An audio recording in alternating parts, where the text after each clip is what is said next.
Bir məqama toxunmaq istəyirəm. Əgər qarşı tərəfə bir müsibət, itki üz verərsə, ona rus dilində necə başsağlığı verək? Başsağlığı rus dilində. Diqqət. Я, mən, хочу, istəyirəm, выразить demək, səsləndirmək, ifadə etmək.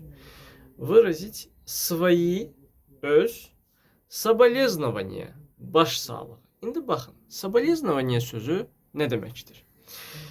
Соболезнование yəni başsağlığı deməkdir, ümumən.